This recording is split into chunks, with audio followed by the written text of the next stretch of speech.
Hi, I'm Julie Weber of Liberate Ministries, and today's topic is called Confidence in Him.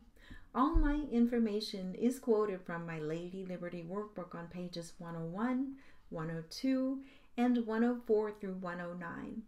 I did another video called 3 Robes that goes along with this video. In psychology, self-esteem, also called self-worth, self-confidence, and self-respect, reflects a person's overall self-appraisal of their own worth. Self-esteem can be positive or negative. It reflects how you view yourself. For example, you may feel you are competent or incompetent, victorious or in despair, extremely prideful or full of shame. Well, what is the difference between healthy, high, and low self-esteem?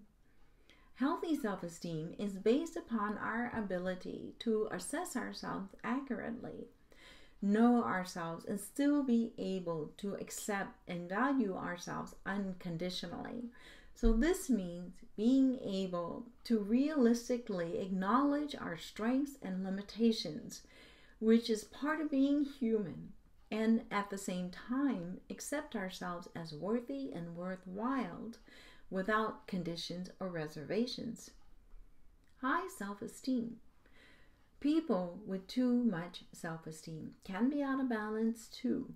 There is now a wealth of evidence linking high self-esteem to criminality.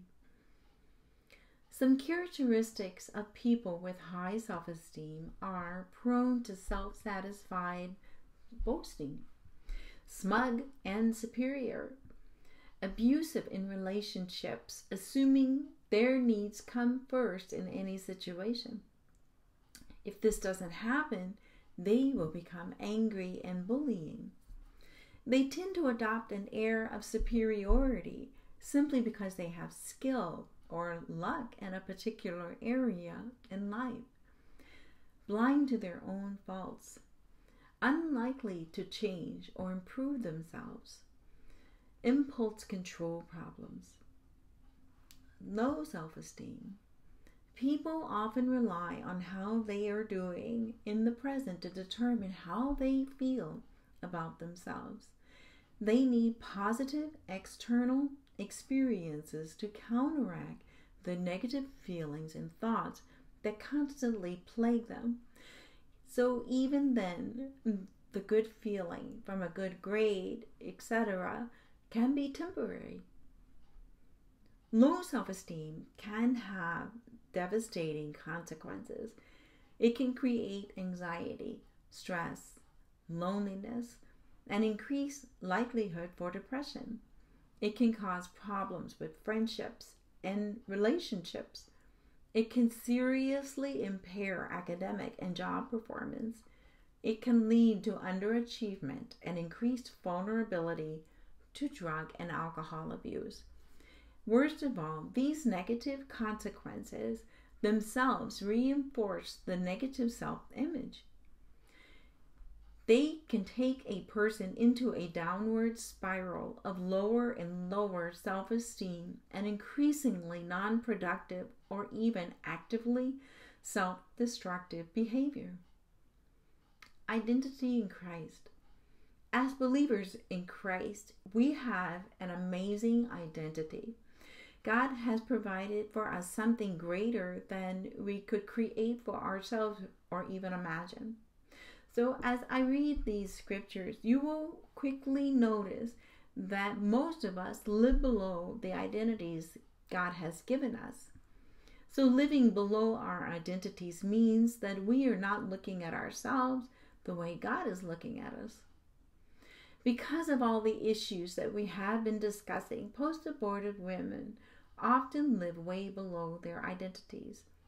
It is critical for you to realize that you are not a second-class Christian because of your abortions.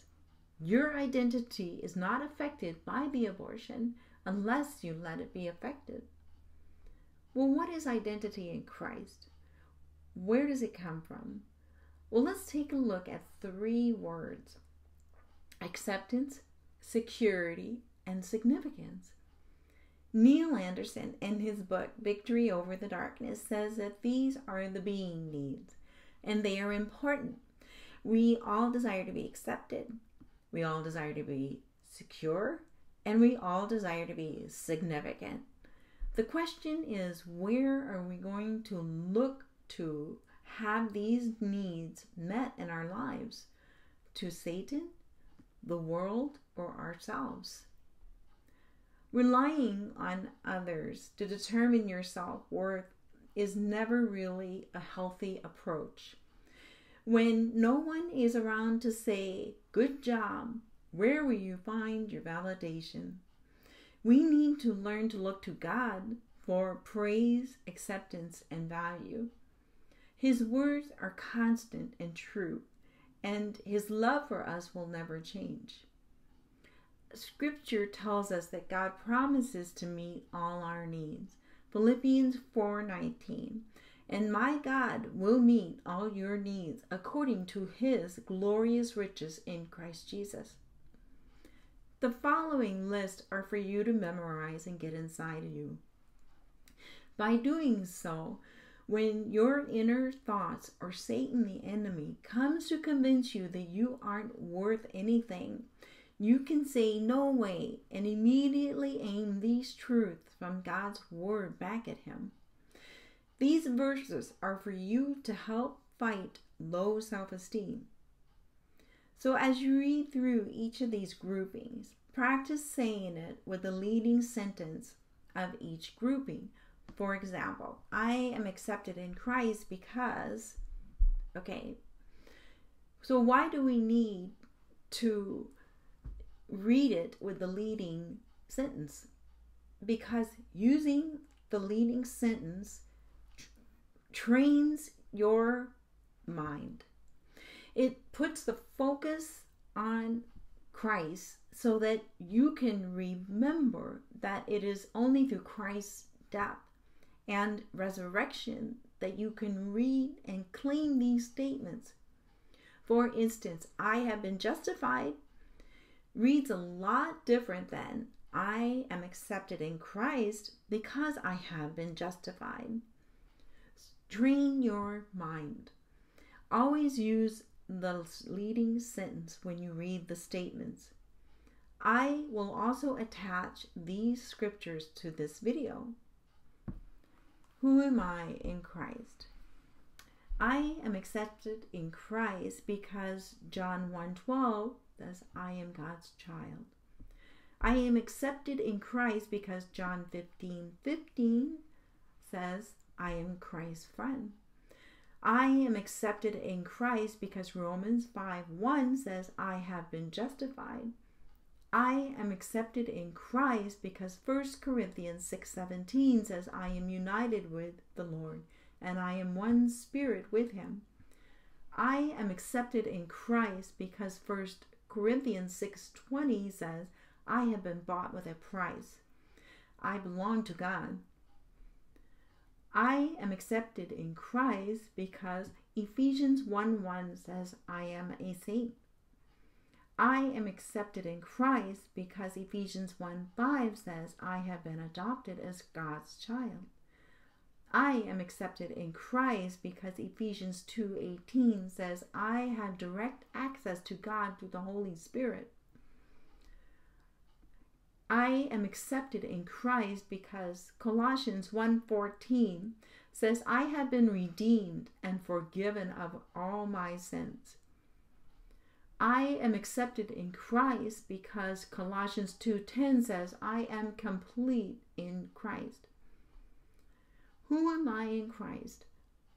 I am secure in Christ because Romans 8:1-2 says, I am free from condemnation.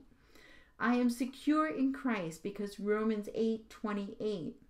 I am assured that all things work together for good. I am secure in Christ because Romans 8:31-34. I am free from any condemning charges against me. I am secure in Christ because Romans 8:35-39. I cannot be separated from the love of God. I am secure in Christ because 2 Corinthians 1:21 through 22. I have been established, anointed, and seated by God. I am secure in Christ because Philippians 1:6. I am confident that the good work God has begun in me will be perfected. I am secure in Christ because Philippians 3:20. I am a citizen of heaven. I am secure in Christ because Colossians 3:3. I am hidden with Christ in God. I am secure in Christ because 2 Timothy 1:7. I have not been given a spirit of fear, but of power, love, and a sound mind. I am secure in Christ because Hebrews 4:16. I can find grace and mercy in time of need. I am secure in Christ because 1 John 5:18. I am born of God, and the evil one cannot touch me. Who am I in Christ? I am significant in Christ because Matthew 5:13-14. I am the salt and the light of the earth. I am significant in Christ because John 15:1-5. I am a branch of the true vine, a channel of his life. I am significant in Christ because John 15:16. I have been chosen and appointed to bear fruit. I am significant in Christ because Acts 1:8. I am a personal witness of Christ. I am significant in Christ because 1 Corinthians 3:16. I am God's temple. I am significant in Christ because 2 Corinthians 5:17-21. I am a minister of reconciliation for God. I am significant in Christ because Ephesians 2:6. I am seated with Christ in the heavenly realms. I am significant in Christ because Ephesians 2:10. I am God's workmanship. I am significant in Christ because Ephesians 3:12. I may approach God with freedom and confidence. I am significant in Christ because Philippians 4:13. I can do all things through Christ who strengthens me. Spiritual warfare. So why is this lesson critical to a post-abortive woman? It will help her in the area of spiritual warfare. In the past, the devil could use the abortions to pull her down and feel defeated in her thoughts and actions while she was attempting to live her daily life. And by seeing herself as she is in Christ, she is learning how to look at herself the way God sees her rather than the way she views herself. So after our abortions, our image of ourselves begins to change. The image becomes unhealthy rather than healthy. Our emotions ride up and down like a roller coaster. Our thoughts are not healthy and consistent until we begin to get some healing in our lives. So by knowing who she is in Christ, the devil can no longer keep her down. Her own thinking and image of herself is not strong enough to combat the constant weighed down thoughts that plague her mind after her abortions. God's word is where the power is to defeat this. The identity in Christ scriptures are what we are to use to combat the devil when we feel the harassing thoughts that he aims at us. The following scripture tells us that we are to put on the full armor of God. Ephesians 6:10-17. Finally, be strong in the Lord and in his mighty power. Put on the full armor of God so that you can take your stand against the devil's schemes. For our struggle is not against flesh and blood, but against the rulers, against the authorities, against the powers of the dark world, and against the spiritual forces of evil in heavenly realm.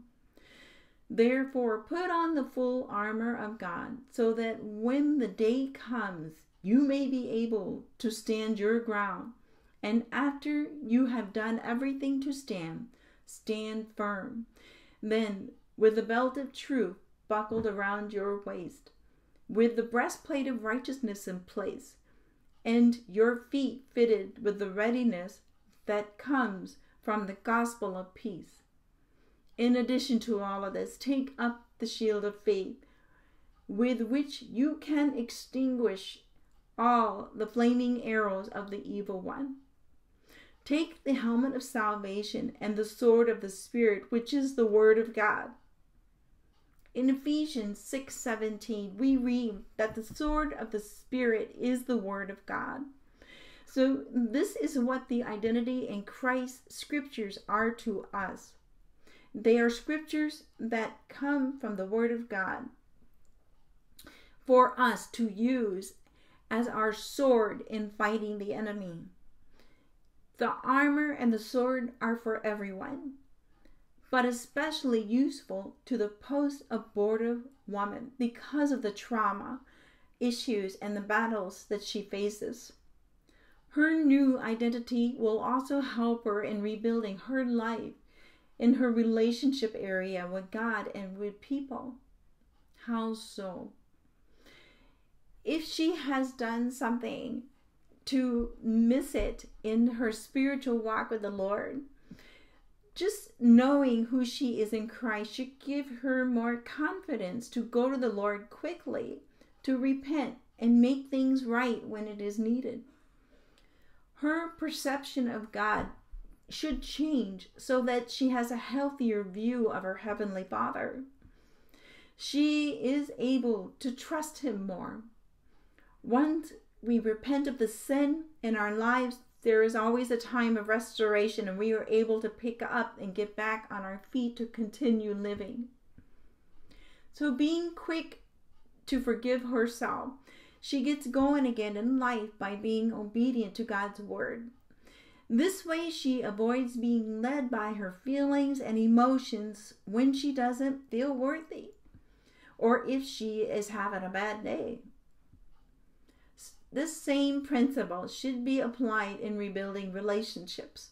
If we make a mistake in our relationship with people in our everyday life, just knowing who you are in Christ should give you the courage to face people and make things right. Learning how to see yourself the way God sees you. In summary, renewing our mind is the key to seeing ourselves the way God sees us. We need to accept and believe the identity in Christ's list that God provides us through His Word. We need to actively live the identity in our everyday life. Why? It is one thing to accept it in your mind. It is one thing to believe it in your heart. But it is another thing to live it. By applying it to your speech, your actions, and relationships, we are able to get the victory. Practical tips to applying this lesson.